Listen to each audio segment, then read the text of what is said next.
Welcome to another episode of the Shop Walk here at Iconic Motorbikes. It is Friday, September 13th, one of the spookiest days of the year, which is why I'm with my spookiest friend, Angel, over here in his bay. Yeah. Somehow this guy always, I hope I don't sound repetitive, but I always manage to find him wearing Kawasaki stuff and working on Italian bikes. It makes no sense, but that's how we are. Like we gotta do the whole booth is Kawi green, whatever, but everything is Ducati, or in this case, Aprilia. So okay, we got the Ducati Street Fighter he's been working on. We have this Aprilia. This is a really cool Tuono 1100 factory that he's got the Texas system connected to.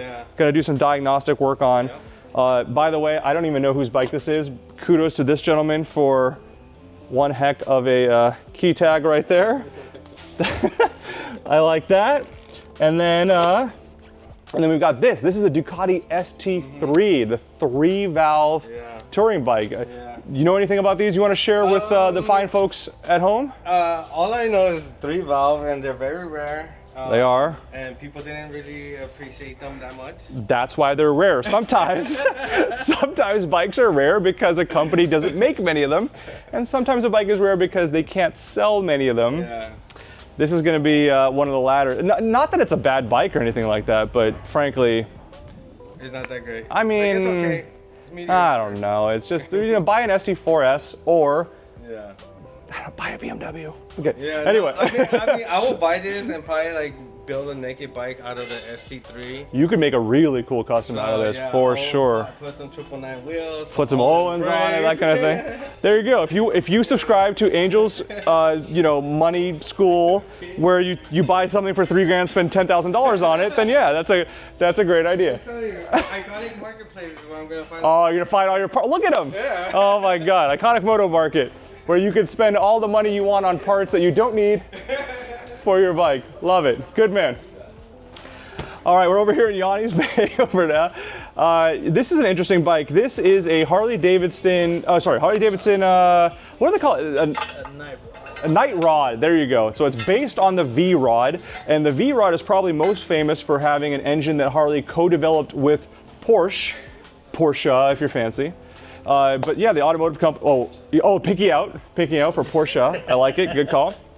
And so it's liquid cooled, a lot of great advancements, makes a lot of good horsepower, and kind of like that Ducati over there, Harley faithful didn't really care for it. They definitely sold a lot more of these than they did of the ST3s. But I think it's a cool bike. I'm not the world's biggest Harley fan personally, but I really do appreciate a lot of the engineering that's behind this. Now, this is kind of an oddball. Like you can see there's some corrosion and things like that because it spent a lot of its early life sitting in Florida and in the salty air of that fine state.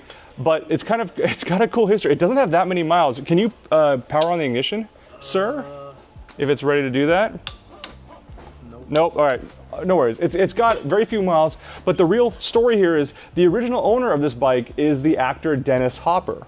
And so Dennis had it for a bit, then he sold it in some auction, I'm not really familiar which one, to a private party, and then that private party had it for a few years and then sold it on our auction site to it's a local client here in California. So we're having a bit of work done to it. He's actually owned it for already about a year, put a few miles on it, put some miles and now needs some maintenance done. So Yanni's taking care of that, and Yanni is the resident Harley expert here.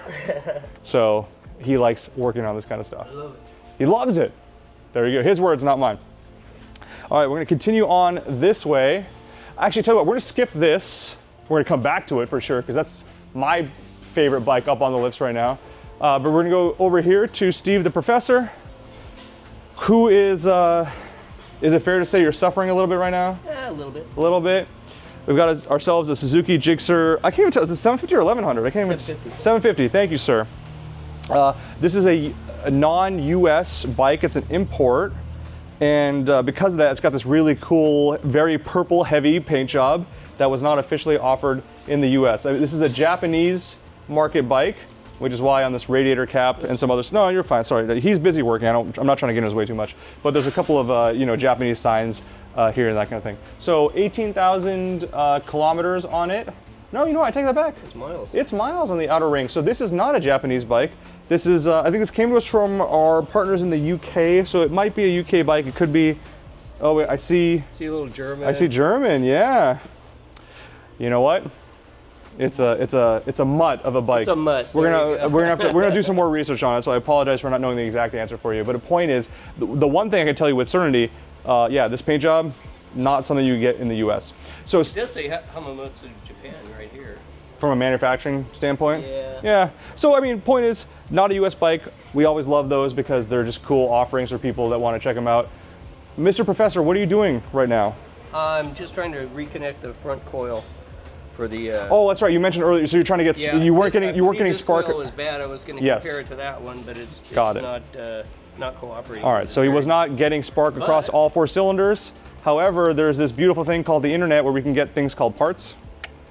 And So we got a new coil. If it is that, then I can. Fix it. then you're covered. All right, cool. So then we'll be able to get a running video of that, either on a future shop walk or just showing it on social media like we do our test rides. Cool. We'll know in a little while. Thank you, sir. Appreciate it. All right, then we come to my. Oh, actually, before we talk about this, look at the bodywork on that Gixxer. I mean, come on. Obviously, you gotta love purple, but it's just very, very cool, in my opinion, to rock that. So we come to last, but definitely not least, Olly. You know, every time I walk over to Steve's Bay, I call him the professor. I got his nickname. I don't have a nickname for Olly, but some people, well, you say it's good, but some people call you Olly Cotto because this fine gentleman also happens to have an avocado farm. I don't know. I'm still waiting for like the perfect nickname for you. If you have an idea, please let us know in the comments. And the one that makes me laugh the most, I think I'll just give a t-shirt to, and then I'm gonna start calling Olly that, because he's gonna hate it, so that's like a double win for me. Yeah. Oh yeah, I doubt that. Hopefully he loves it. Olly and I are in a really good mood right now. This has nothing to do with the shop walk, but we just got an exemption to do what? Race at Arma at Barber next month. So we're gonna be prepping for that, and we'll do separate videos on that. Anyway. This is what I really wanted to focus on. So kudos to you if you suffer through the rest of the early part of the video. This is one of the most incredible, truly iconic motorcycles of all time, a Honda RC213 VS. This is their version of a Moto GP bike for the street, kind of like what Ducati did with the Desmo Sedici, but this is just at a completely different level. This is actually so good that Marc Marquez and other factory Honda riders at the time when this bike came out, 2015-ish, were using this as a practice bike, and even a couple of like the CRT guys were racing this. Yeah. You know, like obviously it wasn't as competitive as the GP bikes, but some of the CRT, the Claiming Rules teams bikes were just basically using this while they were campaigning. So with all that said, the bike originally gets sold in street form, and then you could put a race kit on it. They were 3 different versions from a street standpoint. The Japanese spec model made 77 horsepower, which is kind of crazy considering how expensive it is. We'll get into that in a second. The US spec bike, 101 horsepower, and the Euro bikes made 158 horsepower. In America, when these were sold brand new, they were roughly $180,000. So as you can imagine, it's a little crazy to spend 180 grand on a bike, and it only makes 101 horsepower, even though, I mean, the chassis, the suspension, everything else is pretty incredible.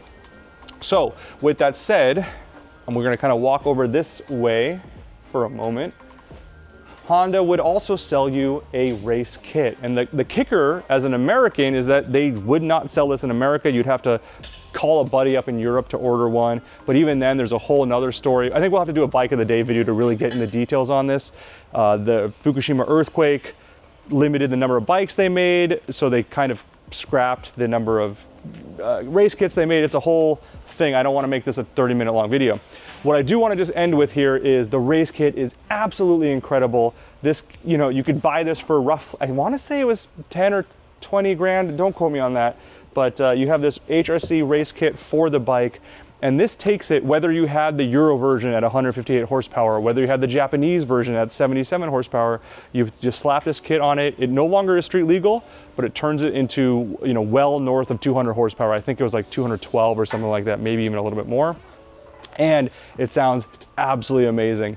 And so that's another example of when Olly's done, takes him roughly 2 days to put the full race kit on. It's cool that we can even say that, because he's done this a few times. We've sold 4 213Vs in the past, and hopefully this will be 5 very soon when that's done. But yeah, it's an absolutely incredible bike. Here's just one example for you. If I could pop this out. So when you go to the race kit, you remove the headlights. I mean, Ollie's already removed the headlights, but this, I can't even describe in words how light this is. I mean, Jesus Christ, I could lift this with a pinky easily. This replaces the headlights, and this is a Ram Air intake setup, carbon fiber that replaces the headlights, and that's one of the ways they're able to boost the horsepower on it. So it's truly an incredible piece of engineering. One of those rare times where Honda says, "Screw you guys, we're gonna do it better." And if we could just end the video just by showing some of the details here, and we can get out of Ollie's way. But like this stand here, full titanium, weighs basically nothing. Obviously, great components in terms, like you got your carbon fiber here and there, but just even like the welds are fantastic. Thank you, Ollie, for using this tape to protect the frame. Good work there. But yeah, again, you just look at the welds, you look at the Olin suspension, the Brembo calipers. He's actually blocked off the radiator, but it's a 2-piece radiator, and it's thick, it's gigantic. This is just proper Honda showing people who's boss, and we love that here. So there's so much more to talk about this bike. I feel bad simultaneously. I feel like I talked for too long, and yet at the same time not enough, because there's so much more to talk about this. So we'll do a separate video about this later. But again, at the end of the day, this is a shop walk, just showing you the cool stuff that we have here on the lifts. Thank you so much for watching, and I guess we'll see you tomorrow.